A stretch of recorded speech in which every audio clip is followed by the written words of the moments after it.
Bonjour, aujourd'hui j'aimerais vous présenter non pas une maquette, je ne sais même pas si on peut dire que c'est un jouet, en tout cas c'est un produit dérivé de notre bien-aimé robot cornu Goldorak, présenté ici sous son nom japonais, UFO Robot Grandaiza. Il s'agit d'un produit, si je ne me trompe pas, de iDream, quoique là je vois HL Product.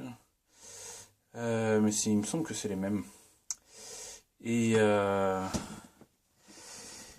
et donc, comment dirais-je, le produit a été dessiné par Philippe D'Ambrosio, je crois, qui travaille avec lui depuis des années. Si je ne me trompe pas, c'est lui qui avait redessiné des choses comme l'Odysseus, Nono, quantité de choses comme ça, et évidemment Goldorak. C'est bien évidemment basé sur le travail de Toei et de Go Nagai, mais les dessins et les designs sont de lui pour les produits finaux. Donc voilà. Il se trouve que c'est intéressant parce que donc du coup c'est un produit européen et non pas japonais. La boîte existe depuis maintenant beaucoup plus de 10 ans, hein, et a produit donc, comme je le disais tout à l'heure, des produits non seulement Goldorak mais aussi Ulysse 31 entre autres, et pas toujours de très bonne facture, il faut quand même bien l'avouer, et pas toujours très bien réalisé, mais j'ai craqué il n'y a pas très longtemps avec les soldes dans un magasin dans ma région, autour apparemment de cette tirelire. Parce que quand je l'ai acheté, en fait, moi, tout ce que j'ai vu, c'était une tête de Goldorak, je dirais à peu près au 1,48, peut-être 1,35, plus proche du 1,48, je pense. Et ça m'a fait penser à la réalisation de mon ami Benjamin, coucou Benjamin, qui avait réalisé une tête de Goldo ou 1,35 qu'il avait exposé au moment où moi j'avais fait avec mon ami Dany le diorama que je vous ai déjà présenté de la Fiat 500 de Lupin. On avait tous exposé tous ensemble au salon de la maquette en quoi 2006, hein, ça fait déjà 11 ans. Et la tête est quand même pratiquement de la même taille, mais il me semble quand même que les proportions ne sont pas les bonnes pour du 1,35 ici. Donc je me trompe très certainement, je n'ai pas vu la réalisation de mon ami Benjamin depuis très longtemps. Donc faudra voir ça. Mais quoi qu'il en soit, donc moi j'avais vu une tête de Goldo, une grosse tête de Goldo. En plus en cutaway, donc je me suis dit c'est sympa. Immédiatement j'ai vu qu'au niveau peinture c'était pas ça. Mais je me suis dit qu'après tout je pourrais peut-être m'amuser. Et ce n'est qu'après coup que j'ai vu quand c'est écrit là, Coin Bank, donc ça veut dire tout simplement tirelire, puisque coin si vous voulez, c'est les pièces de monnaie, c'est le même terme qu'on trouvait sur les bandes d'arcade pour jouer sur des jeux vidéo. Et banque évidemment, bah, c'est la banque, hein, donc voilà. Donc, Coin Bank, c'est la tirelire. Et j'ai vu ensuite effectivement qu'il y avait un trou derrière la tête. Voilà, donc que vous dire là-dessus sinon, bah, au final, achat impulsif, je ne sais sincèrement pas si je vais le garder, mais ce que je vous propose c'est qu'on l'ouvre et qu'on voit ensemble ce que ça donne, et si au final ça ne me plaît pas, et ben ma foi, peut-être que je le revendrai à l'occasion de certains événements où vous aurez l'occasion de me retrouver. On va voir ça. Bon, eh bien, on va commencer par parler de l'emballage. À l'intérieur, du plastique thermoformé et des petits fils en métal gainés de plastique pour tenir les cornes. Et pour les protéger et éviter de les abîmer, il y avait ces petites bandelettes faites pour les emballages. Et je trouve l'attention très poussée à ce niveau-là. C'est bien. Au niveau peinture, sincèrement, je trouve que c'est pas la joie. Mais c'est pas irrattrapable, à supposer que ce terme existe. Je pense que sincèrement il y aurait moyen de faire mieux. Ce qui me gêne le plus là-dedans, c'est que visiblement les couleurs ont été basées sur l'illustration qui est ici. On le voit bien pour les cornes, vous le voyez bien à l'image.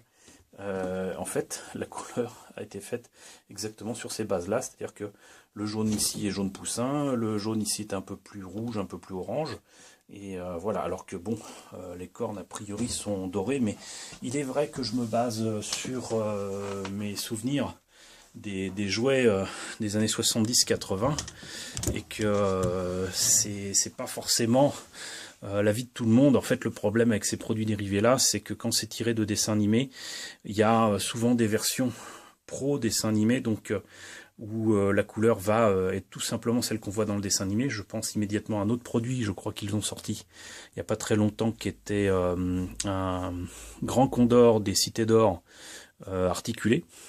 Très belle initiative de leur part.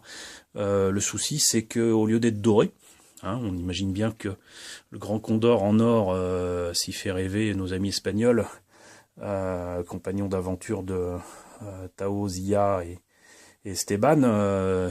C'est pas parce qu'il est jaune poussin, c'est parce qu'il est doré. Mais ça a été fait en jaune. Mais c'est effectivement le jaune qu'on voit dans le dessin animé, mais pour moi, ça n'est pas le grand condor. Mais à chacun son point de vue, chacun sa façon de voir les couleurs à ce niveau-là. C'est juste que pour moi, ça correspond pas. Maintenant, bon, il y a moyen de reprendre des choses.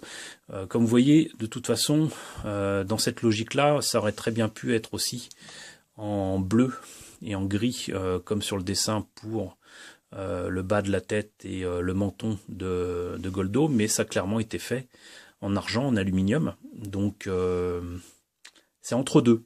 Voilà, c'est entre deux.